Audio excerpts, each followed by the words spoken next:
Hello friends, welcome to the wacky world of Mrs. S. Today I'm going to read Insect Detective. This is by Steve Vogt and illustrated by Charlotte Vogt. Right now, all around you, thousands of insects are doing strange and wonderful things. But you can't always see them right away.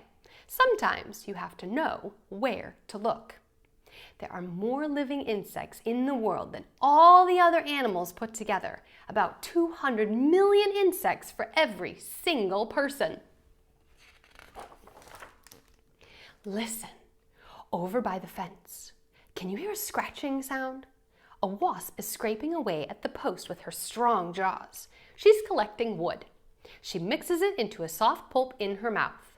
When she has enough, she'll help the other wasps build a nest out of paper. Wasps often collect different kinds of wood, which makes their nests look stripy, just like the insects who made them.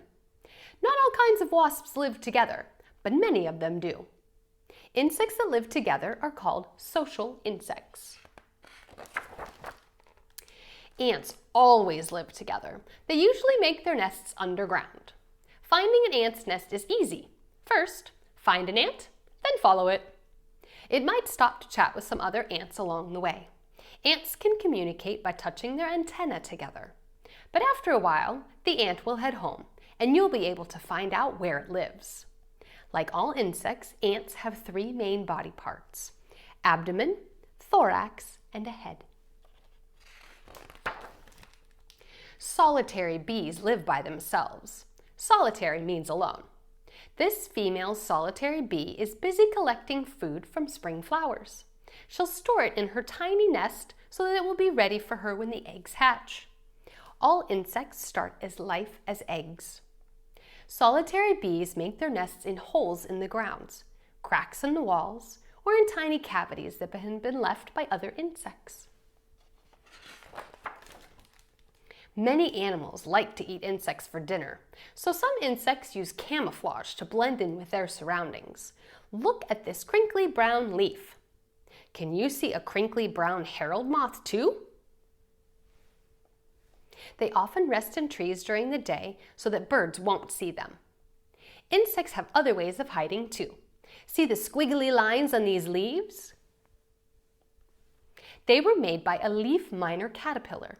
The leaf miner protects itself by living between the top and bottom layers of leaves, a bit like hiding in a sandwich. Lift up a stone and you might see an earwig scuttle out. They like to hide in the damp and the dark. The pincers on the tip of their abdomens make them look kind of scary, but don't worry, they're completely harmless. Female earwigs are very good mothers. They work hard to keep their eggs clean, turning and washing them regularly. When the youngs hatch, their mothers bring them food until they're old enough to look after themselves. Of course, you might find some creatures under there that aren't insects. Spiders, centipedes, woodlice, slugs, and once I found a baby frog. It's easy to tell whether something is an insect or not. All you have to do is count the legs.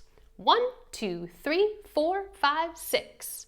If it has 6 legs, it's an insect. If it doesn't, it isn't. If you're lucky, you might even find a colored ground beetle, gleaming in the sunlight. It's like discovering a precious jewel.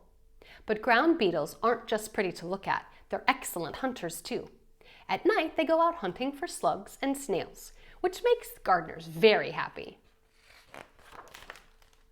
Perhaps the greatest insect hunter of all is the dragonfly. Even the name sounds fierce. But don't worry, they won't come chasing after you. Dragonflies are much more interested in catching things like flies, mosquitoes, and gnats. Some will even snatch a spider from its web. On summer days when the air is still, you can see their wings sparkling in the light as they hunt, twisting, diving, and plucking flies from the air. Dragonflies are fabulous flyers. They have 2 sets of powerful wings, which they can use to hover, change direction, and even to fly backward. It's hard to believe they started life in the water. But dragonflies lay their eggs in ponds or slow-moving rivers where they hatch out into small dragonfly nymphs. Dragonfly nymphs are the young, wingless versions of adult dragonflies.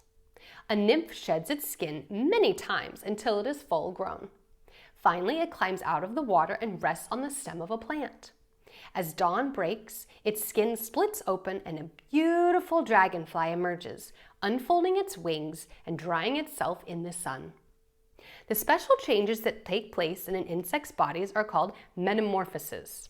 They happen in different ways as insects grow from eggs to adults. Sometimes when you think about these strange and wonderful things, moths hiding, ants talking, dragonflies changing, it's hard to believe that they could really be true. But you don't have to take my word for it. All you have to do is open the door and step outside. Thank you for joining me. See you again next time. Bye-bye.